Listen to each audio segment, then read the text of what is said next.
हमारा बच्चा हमारी संपूर्ण सांस्कृतिक विरासत को दुत्कारेगा। वो तो ये कहेंगे कि सिलेबस तो सेम है। सिलेबस इम्पोर्टेंट नहीं है, ज्ञान के साथ साथ जो वैल्यू सिस्टम है, गर्व के भाव को हम बच्चे के अंदर विकसित कैसे करें। हम हीनता बोध से ग्रसित लोग हैं भारत में, और देश के प्रधानमंत्री यदि आप कहते हैं कि हमें औपनिवेशिक मानसिकता से बाहर आने की जरूरत है, तो उसके मूल में यही आह्वान है।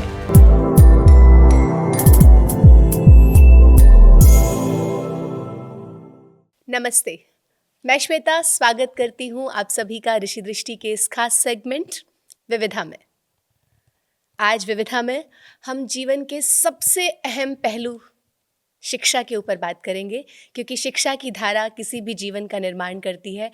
और जब से शायद हमारे दर्शक हमसे जुड़े हैं, ऋषि दृष्टि से जुड़े हैं, उनके मन में अपने बच्चे के निर्माण को लेकर गुरुकुल एक विकल्प के जैसा पनपने लगा है।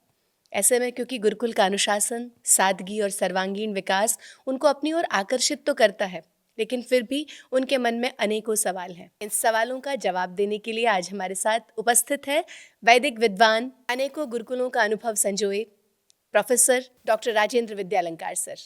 सर, स्वागत है आपका हमारे आज के इस खास अंक में। बहुत धन्यवाद श्वेता जी, प्रणाम आपको भी और सभी दर्शक श्रोताओं को भी। धन्यवाद सर। सर, आज के इस विविधा में हमारे अधिकतर प्रश्न शिक्षा और संस्कारों से लेकर हैं। अनेकों दर्शकों ने अपने मन की दुविधाएं हमारे सामने उड़ेली हैं और उम्मीद करते हैं कि आपसे बातचीत करने के बाद उनके सभी संशय अवश्य दूर होंगे। मैं कोशिश करूंगा श्वेता। सर, शुरू करते हैं। तो हमारा आज का जो पहला प्रश्न है वो लातूर से अतुल भोसले जी का सवाल है कि गुरुकुल शिक्षा पद्धति क्यों ज़रूरी है, क्योंकि हमने पिछले 2 पॉडकास्टों में इन विषयों पर बात की है। तो वो कह रहे हैं कि भारतवर्ष में कैथोडिक विधि से शिक्षा पद्धति व्यापक रूप से फैल ही रही है, तो गुरुकुल शिक्षा ऐसा क्या खास करेगी और इसका क्या प्रभाव बच्चों पर पड़ेगा। श्वेता, गुरुकुलीय शिक्षा पद्धति के केंद्र में स्व है, और हम स्व को बहुत महत्वपूर्ण मानते हैं। जो कैथोलिक विचार के साथ शिक्षा संस्थान देश में विकसित हुए हैं, उनके मूल में स्व का बोध नहीं है। ऐसी शिक्षा जो हमें हमारे सांस्कृतिक मूल्यों से दूर ले जा करके ज्ञान देकर मशीन बनाती हो, वो समाज का नेतृत्व तो कम से कम नहीं कर सकते। हम ऐसी शिक्षा के लिए प्रतिबद्ध हैं जिससे हमारे सामाजिक सरोकार संबोधित हों, हमारे सामाजिक संदर्भों को, हमारी सभ्यता, संस्कृति और उसके आधार पर विकसित जीवन मूल्यों को खाद पानी मिले। और वो खाद पानी कम से कम आयातित शिक्षा पद्धति तो नहीं दे सकती। फोकस किस बात पर रहना चाहिए? बच्चे का विकास हम किस रूप में परिभाषित करते हैं, ये इम्पोर्टेंट है। गुरुकुल शिक्षा पद्धति जिस तरह से शिक्षा को परिभाषित करती है और कैथोलिक शिक्षा पद्धति जिस तरह से बच्चे को या शिक्षा को परिभाषित करती है, उसमें धरती आसमान का फर्क है। तो आप कहीं ऐसा तो नहीं कह रहे हैं कि जो गुरुकुल शिक्षा पद्धति है, वास्तव में भारतीय संस्कृति तो वहीं जिंदा है, आयातित में, कैथोलिक में नहीं रह पाई है? मैं इस बात को जोर दे करके कह रहा हूँ। ओके। मैं यही कहना चाह रहा हूँ कि यदि हमारा वैल्यू सिस्टम डिस्टर्ब होता है, हम वो प्रशिक्षण नहीं दे पाते, अपने पूर्वजों की तर्कपूर्ण थाथी के प्रति, परंपराओं के प्रति एक उपहास का भाव अपने बच्चों के मन में अपनी शिक्षा के द्वारा पोषित करते हैं, तो ये भारत के संदर्भ में खतरनाक है श्वेता। कैसे खतरनाक? इसलिए है कि हमारा बच्चा हमारी संपूर्ण सांस्कृतिक विरासत को दुत्कारेगा। वो तो ये कहेंगे कि सिलेबस तो सेम है। सिलेबस इंपॉर्टेंट नहीं ना, ज्ञान के साथ साथ जो वैल्यू सिस्टम है, उस वैल्यू सिस्टम को हम, गर्व के भाव को हम बच्चे के अंदर विकसित कैसे करेंगे। किसी भी बच्चे में एक इतिहास बोध के साथ गर्व का भाव विकसित होता है।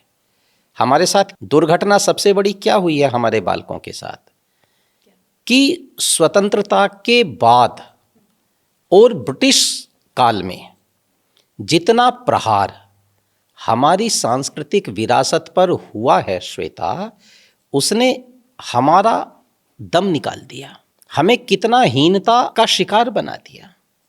हम हीनता बोध से ग्रसित लोग हैं भारत में। और देश के प्रधानमंत्री यदि आप कहते हैं कि हमें औपनिवेशिक मानसिकता से बाहर आने की ज़रूरत है, तो उसके मूल में यही आह्वान है। हम अपने पर गर्व नहीं कर पा रहे।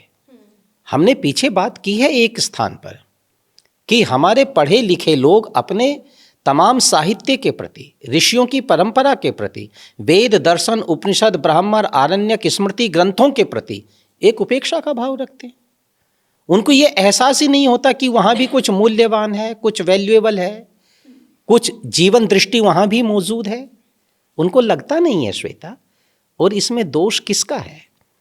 ऐसी शिक्षा पद्धति का, ऐसे संस्थानों का, उन विचारकों का जिन्होंने मूल रूप से भारत के सांस्कृतिक वातावरण को डिस्ट्रॉय करने के लिए ही शिक्षा पद्धति की और संस्थानों की स्थापना की है।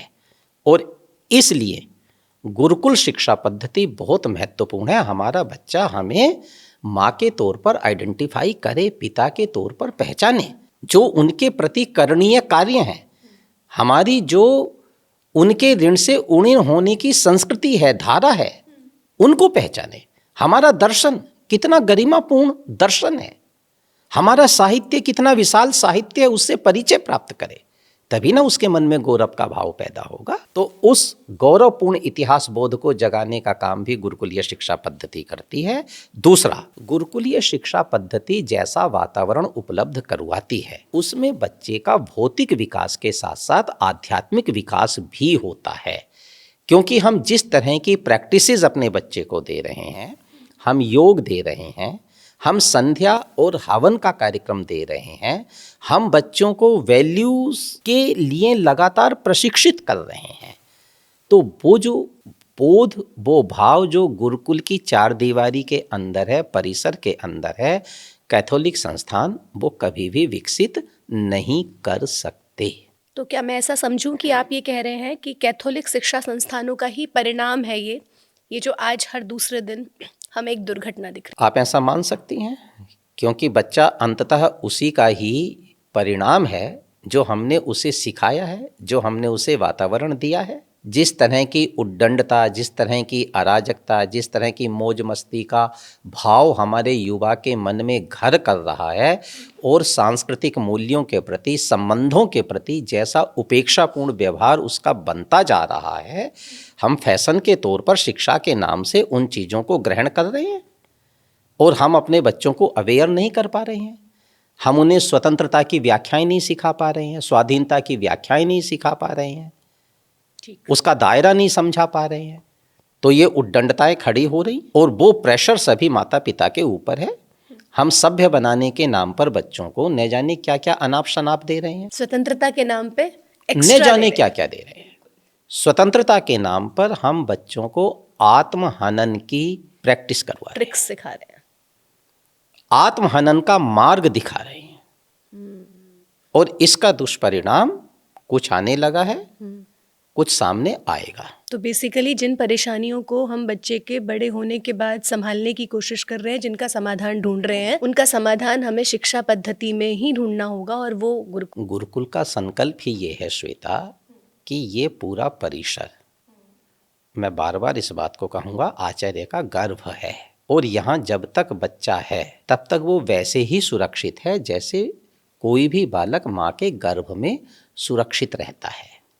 वो आचार्य की आंख से ही देखता है, अपनी अकल नहीं लड़ाता। अभी हमारे घर परिवारों में क्या हो रहा है कि आप कुछ भी कहते रहिए, बच्चा सुनने को तैयार नहीं है ना, कोई नहीं, आपकी बात पर गौर ही नहीं कर रहा है। वो गौर क्यों नहीं कर रहा है? यकायक हुआ ये श्वेता? क्या ये अचानक हो गया? ना, अचानक तो नहीं हुआ ना। इसके पीछे एक पूरा अभ्यास है, बचपन की ट्रेनिंग है। वो अभ्यास क्या है? वो अभ्यास यही है जो हमने बचपन से उसको वातावरण दिया, जिस तरह की प्रैक्टिस दी, जिस तरह की जीवन शैली दी, उसमें बच्चा सहज रूप से स्वतंत्रता के उस मार्ग पर चल पड़ा जहाँ ना वो पेरेंट्स की मानता है, ना टीचर्स की मानता है, फिर समाज में बड़े लोगों की मानने की तो बात ही क्या है, बहुत दूर की बात है। और वो हो रहा है। नहीं, बात तो कनेक्ट मुझे भी हो रही है ये, सही है ये। बच्चों को इतनी शुरू से हमने पैम्परिंग कर दी है कि उनको जो चाहिए वो एक चुटकी में मिल रहा है, तो उनको ना सुनने की तो आदत ही नहीं है। फैमिली साइज छोटा हो गया, एक बच्चे की परवरिश के पीछे पूरे परिवार का फोकस बन गया। बच्चे को खुद से एहसास हो गया कि वो बेहद इम्पोर्टेंट है। यस। और जब वो अपनी इम्पोर्टेंस को अनुभव कर लेता है तो वो मन मर्जी का मालिक हो जाता है। सही बात है। और उस लेवल पर पहुंच जाता है, मेरा शब्द आपको चुभेगा, बालक ब्लैकमेल करने लगते हैं। ये इमोशनल ब्लैकमेलिंग है। नहीं, मुझे लगता है ये सब दर्शक इस बात के लिए स्वीकृति देंगे, ये है बात। एज अ पेरेंट मैं कहती हूँ ये बात बिल्कुल सच है। लाचार बना दिए हमने माता पिता, और धीरे धीरे सिस्टम लाचार होता जा रहा है। शिक्षक लाचार हो जाएंगे, क्योंकि बालक जिस तरह की मन मर्जी के मालिक होते जा रहे हैं वो हमारी पेरेंटिंग में, हमारी प्रैक्टिसेस में कमज़ोरी है। क्योंकि हम सभ्यता के नाम पर, स्वतंत्रता के नाम पर, बच्चे को स्पेस देने के नाम पर जिस तरह के एनवायरनमेंट को क्रिएट कर रहे हैं वो समझ-बूझ से भरा हुआ तो नहीं है। सही। और इसलिए गुरुकुलीय शिक्षा पद्धति, गुरुकुलीय तंत्र, जहाँ निगरानी में हर बालक है, आचार्य की निगरानी में हर बच्चा है, सह अस्तित्व के साथ बड़ा हो रहा है, वहाँ निश्चित रूप से बहुत बेहतरीन विकल्प है, बहुत बेहतरीन वातावरण है, और उसको कैथोलिक शिक्षा संस्थान कभी भी उसका मुकाबला नहीं कर सकते। गुरुकुल कैथोलिक का कभी भी कोई भी ऑप्शन नहीं बन सकता, या कैथोलिक गुरुकुल का रिप्लेसमेंट कभी नहीं कर सकते। ठीक है। अगला प्रश्न रिंकूराज जी का है राजस्थान से।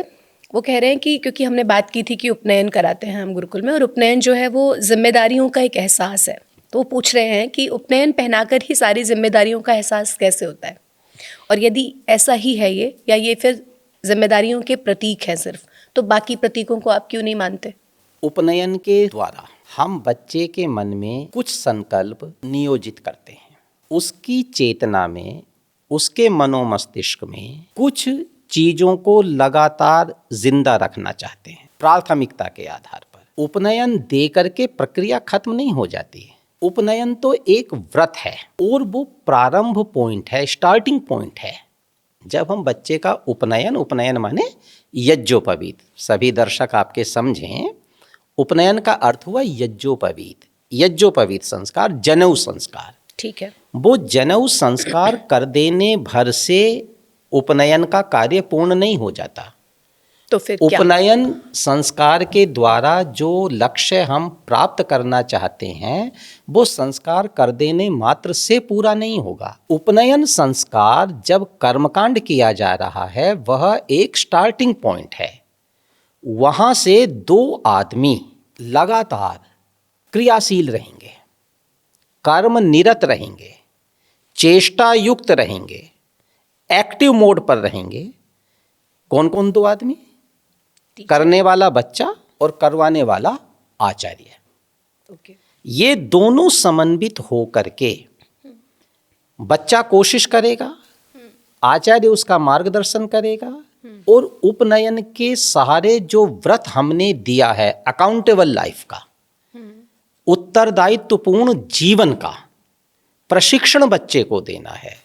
ऋण मुक्त होने के लिए भविष्य में अपनी सामर्थ्य के उपयोग करने का जो संकल्प हमने बच्चे को करवाया है उसका प्रशिक्षण लगातार आचार्य देगा और बच्चा उससे सीखने का प्रयास करेगा।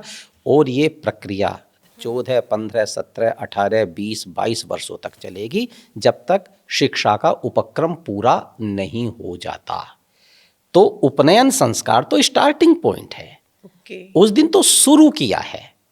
इम्पोर्टेंट ये धागा नहीं है श्वेता। इम्पोर्टेंट धागे का वो सूत्र नहीं है, वो जनेऊ नहीं है इम्पोर्टेंट। फिर क्या इम्पोर्टेंट है? उसके पीछे छुपा हुआ संकल्प और संकल्प को सिद्ध करने के लिए किया जाने वाला प्रयास, पुरुषार्थ, दोनों मिलकर के आज से शुरू कर रहे हैं।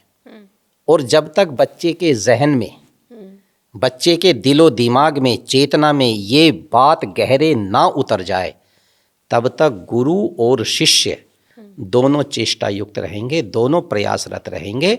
और जिस दिन गुरु की आंख कहेगी कि अब ये उस लक्ष्य को पाने के लिए पूरी तरह से अभ्यस्त हो गया है, वो उसे समाज के हवाले करेगा दीक्षांत दे करके। ओके, तो आप कह रहे हैं ऐसा समझा जाए कि उपनयन सिर्फ एक शुरुआत है इस बात के संकल्प की, मतलब या एक संकल्प है कि अब हमको सीखने के लिए तत्पर हो जाना है और शिक्षा के क्रम को तब तक बढ़ाना है जब तक उसमें परिपक्वता हासिल ना हो जाए। मैं बिल्कुल यही कह रहा हूँ। ओके।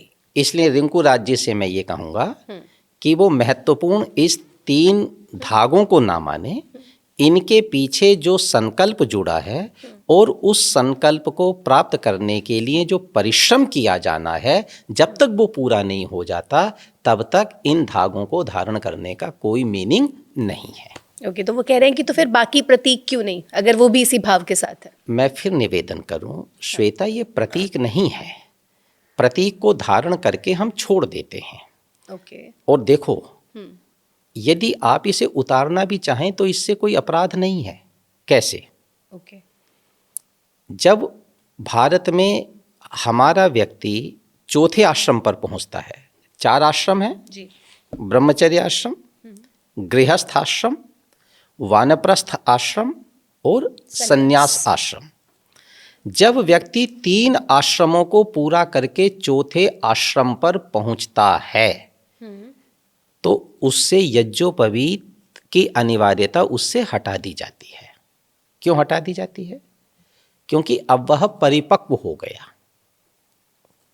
यदि कोई बच्चा ये कहता है, कोई अभिभावक ये समझता है या कोई व्यक्ति ये समझता है कि उसका बच्चा पहले दिन ही इस मूल्य बोध से युक्त है और इन मूल्यों की प्राप्ति के लिए, इस तरह की जीवन शैली जीने के लिए वो परिपक्व है ही, हो ही चुका है, तो वो ना पहरे यज्ञोपवीत। अच्छा जी, ठीक है। मतलब अगर आपने अपने बच्चे में ये संस्कार सींच दिए हैं और वो तैयार है, पूरी तरह से परिपक्व हो चुका है कि उसको समाज के लिए क्या करना है, तो फिर उपनयन संस्कार ना भी हो तो चलेगा। चलेगा।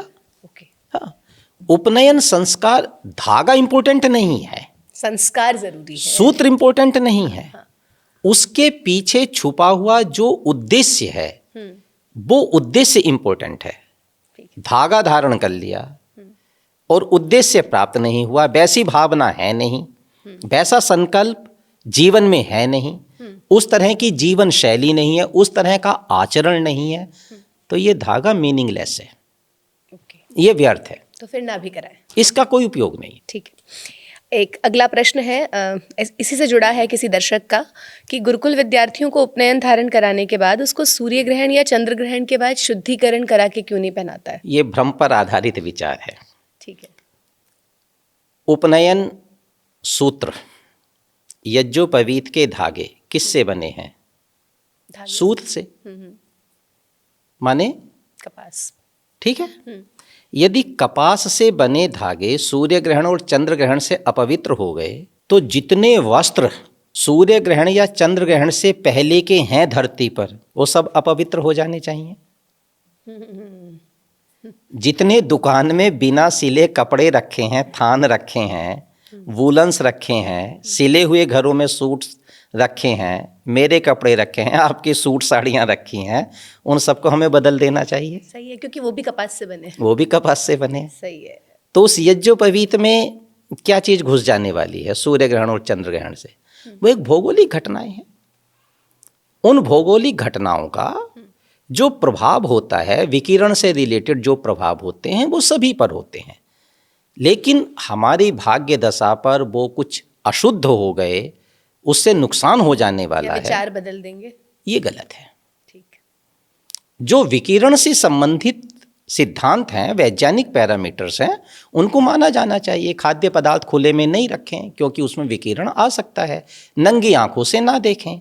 त्वचा पर यदि आप उसके संपर्क में आते हैं तो असर पड़ सकता है। आप छत के नीचे बैठे हैं, बंद कमरों में बैठे हैं, आपके कपड़े अंदर हैं, क्या फर्क पड़ेगा? तो जिस वस्तु से हमारे बाकी कपड़े बने हैं उसी से यज्ञोपवीत के सूत्र भी बने हैं, और जैसे हमारे वस्त्र अपवित्र नहीं होते वैसे यज्ञोपवीत भी अपवित्र नहीं होता। इस विचार से हमें मुक्त होना चाहिए। थोड़ा समझ आया। ये अंधविश्वास पर आधारित विचार है। तो फिर जो पूजा कराते हैं सूर्य ग्रहण के बाद शुद्धिकरण की, उसका क्या महत्व है? वो कारोबार का हिस्सा है। ओके। वैज्ञानिकता से, धर्म से उसका कोई लेना देना नहीं है। और लोगों के मन में इस तरह के अंधविश्वास जिंदा हैं ही, क्योंकि अंधविश्वासों के प्रचार प्रसार के लिए कोई 2, 4, 10, 20 वर्षों की मेहनत नहीं है, कई कई हजार वर्षों से पीढ़ियां लगी हुई हैं और इस तरह के पाखंडों का प्रचार हो रहा है, तो लोग उसके भ्रम में, झांसे में आ ही जाते हैं। इसका कोई वैज्ञानिक आधार नहीं है। और ना भी करें तो नुकसान कतई नहीं है। जो लोग नहीं करते उनको क्या नुकसान है? दुनिया में लगभग 8 अरब लोग हैं।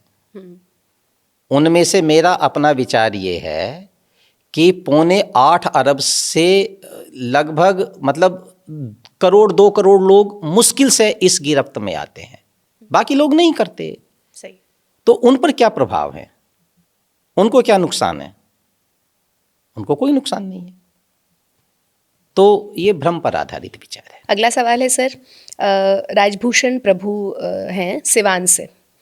वो कह रहे हैं कि अगर भविष्य में मेरा बच्चा वेदों और वैदिक संस्कृति का अध्ययन करेगा तो उसका भविष्य क्या होगा?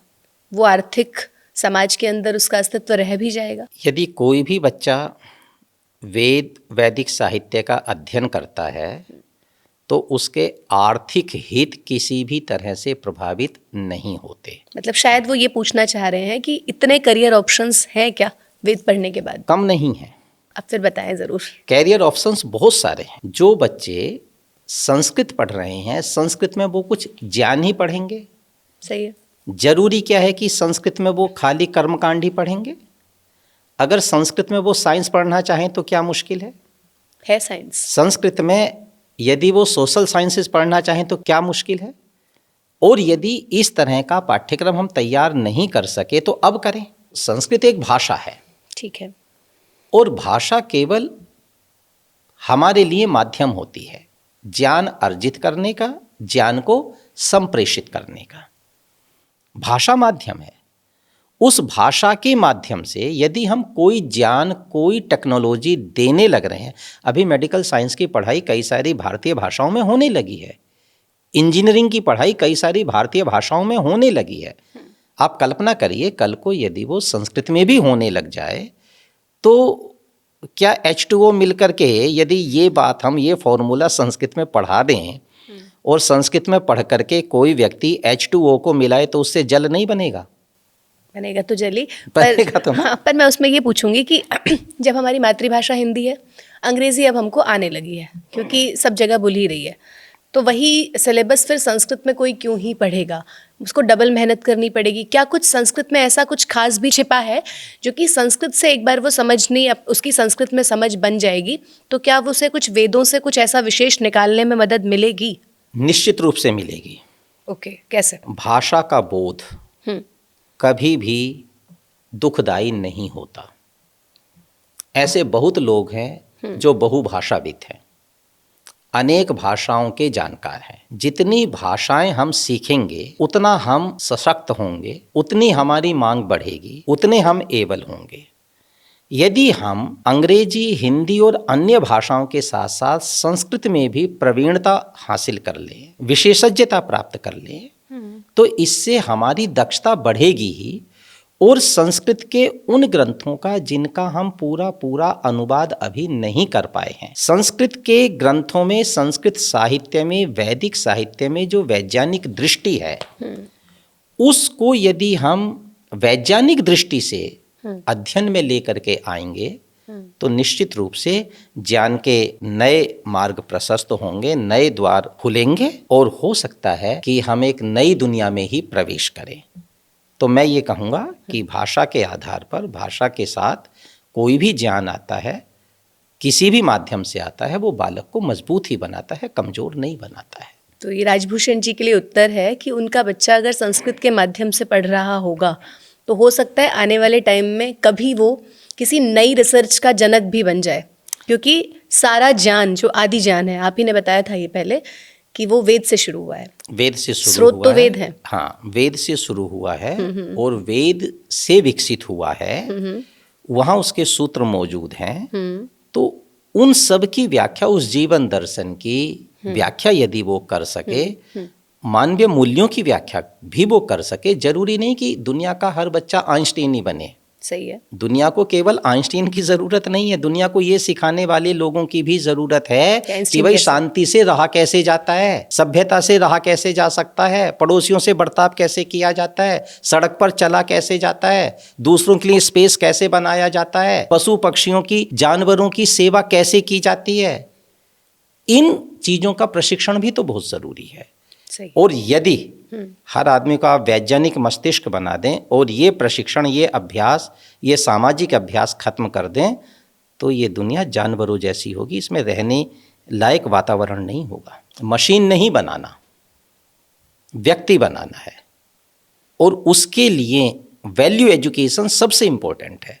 श्वेता, बच्चा आंगन में पलने वाला सवाल है। यदि आप उस सवाल को समझ करके उसको साधने में कामयाब हैं तो वो समाधान बन जाएगा। और यदि आपने उस सवाल को इग्नोर कर दिया, उसको नहीं साध पाए, तो हम सबके लिए और उस स्वयं उस घर के लिए भी वो समस्या बन जाएगा। उस सवाल को समाधान बनाना है, उस सवाल को समस्या नहीं बनने देना। और वो सवाल बिना नैतिक अप्रोच के, बिना वैल्यू सिस्टम के समस्या ही बनेगा, समाधान नहीं बनेगा। और संस्कृत साहित्य में, वैदिक साहित्य में अभी तक के उपलब्ध ज्ञान के आधार पर ये चीज हमें प्राप्त है। और मेडिकल साइंस तो संस्कृत की कितनी उन्नत है। सही। आयुर्वेद पूरा का पूरा संस्कृत में है। और बीएमएस पढ़ रहे हैं, बीएमएस पढ़ रहे हैं सब। और हर व्यक्ति को, यदि आपका बच्चा पढ़ भी रहा है, संस्कृत के माध्यम से पढ़ रहा है, वो आयुर्वेद में विशेषज्ञता प्राप्त कर लेता है, तो उसके लिए आर्थिक संभावनाएं कितनी बढ़ जाती हैं। 32 दांत हैं, 32 तो दांतों की बीमारियां, 32 तो बीमारियां यहाँ हो गई। एक एक व्यक्ति में 50-50 बीमारियां हैं, तो आर्थिक संभावनाएं कितनी बढ़ जाती हैं। हमें मेडिकल साइंस के विशेषज्ञों की आवश्यकता है कि राजभूषण जी का बच्चा आयुर्वेद पढ़े।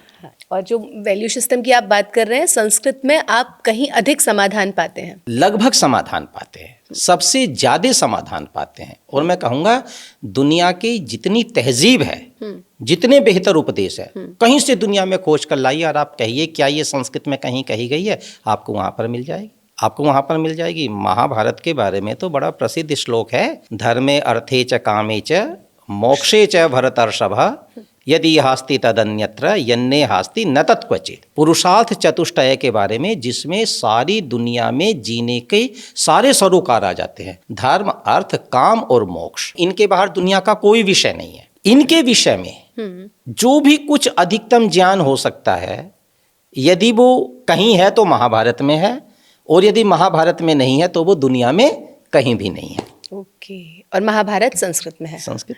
तो इसका मतलब धर्म, अर्थ, काम, मोक्ष सब कुछ संस्कृत में ही है मौजूद है। ठीक है, तो इसको पढ़ना ही चाहिए। तो भूषण जी को धोखा नहीं होगा। अगला प्रश्न बड़ा सुंदर है सर, वो मुझे भी लगता है बहुत प्रासंगिक भी है। मनीष कुमार जी हैं बिहार से ही, और मैं कहूँगी कि बिहार के दर्शक श्रोता हमारे बहुत प्रबुद्ध हैं। उन्होंने लिखा है कि क्या चलचित्र का भी बच्चे के चरित्र निर्माण पे कोई प्रभाव पड़ता है? और फिर उन्होंने एक और कड़ी जोड़ी है कि जो 80 के दशक में जो धार्मिक चलचित्र आते थे, तो उस समय के विद्यार्थी उतने ही धर्मानुरागी बनते जा रहे थे, शायद वो खुद भी उसी दशक के हों। तो क्या आज भी वैसे से कुछ चलचित्र आ जाएं तो बच्चे के चरित्र का निर्माण कुछ धर्म की तरफ बढ़ेगा, प्रवृत्त होगा? दृश्य श्रव्य सामग्री का सदा से मानव पर प्रभाव रहा है, मानव मस्तिष्क पर प्रभाव रहा है। जो हम सुनते हैं और जो हम देखते हैं, शिक्षा के दो ही माध्यम हैं, ऑडियो विजुअल, ऑडियो विजुअल, सदा से दो ही रहे हैं। कभी ये हमारे मोबाइल में ड्रामा नहीं थे तो इनका मंचन होता था। नाटक तो बहुत पुरानी विधा है ना, साहित्य की बहुत पुरानी विधा है। नाटक के भी कई रूप हैं, पूरा मंचन होता रहा है। यदि उस तरह के चलचित्र आते हैं जो सामाजिकों को प्रेरित करते हैं, वैसा बनने के लिए आकर्षित करते हैं, तो निश्चित रूप से उनका प्रभाव होगा ही होगा। पर वैसा कंटेंट हमें मिल नहीं रहा। हमारा दुर्भाग्य ये है कि आज जो कंटेंट हमें मिल रहा है वो बहुत ही बेमानी सा है, हिंसा से, वासना से, उत्तेजना से, क्रूरता से, कामुकता से, क्रूरता से, लोभ से, सनक से, प्रॉपर्टी को हथिया लेने की भावना से, साम्राज्य कायम कर देने की भावना से, दादागिरी के रूप में छा जाने की भावना से भरा हुआ है, या झूठे फ्रीडम के पीछे भागने के लिए। और श्वेता, जब इस तरह का कंटेंट बच्चों को मिलेगा तो निश्चित रूप से बच्चे उस तरफ अट्रैक्ट होंगे। कितने सारे ऐप मोबाइल में आए थे और कितने बच्चों ने आत्महत्याएं शुरू कर दी थी। एक वो गेम, मैं यदि ठीक याद कर रहा हूँ, पबजी, शायद आजकल तो प्रतिबंधित है, मुझे अनुमान नहीं है, लेकिन किसी तरह से खेल पाते हैं। लेकिन कितने बच्चे दुर्घटना का शिकार हुए। सही। मैंने सुना है कि बच्चे मोबाइल पर ऐप से चैलेंज ले रहे हैं, कूद रहे हैं, आत्महत्याएं कर रहे हैं। एक वो ड्रामा आता था जिसमें एक हीरो था, वो कैरेक्टर दीवारों पर चढ़ गया, मकानों पर चढ़ गया, स्पाइडरमैन बिल्डिंग्स पर चढ़ गया, और बालक कोशिश कर रहे हैं, वैसे कूद रहे हैं, छलांगे लगा रहे हैं, मर रहे हैं, आत्महत्याएं कर रहे हैं। मतलब हमारे नायक राम और कृष्ण ना रह के अब स्पाइडरमैन हो गए हैं। हाँ। तो यदि हम बेहतर कंटेंट बनाएं, इस तरह की ग्राउंड रियलिटी को उकेरती चलचित्र विकसित करें, इस तरह की चीजें बनाएं, तो निश्चित रूप से उनका प्रभाव पड़ेगा ही पड़ेगा, और नाटकों का प्रभाव हमेशा पड़ता ही रहा है। मुझे नहीं पता सर आप क्या कहेंगे, आपने बहुत समाज को संरक्षित और सुधारने का बीड़ा उठाया ही है। पूछूंगी क्या ये जिम्मेदारी भी लेंगे आप भविष्य में?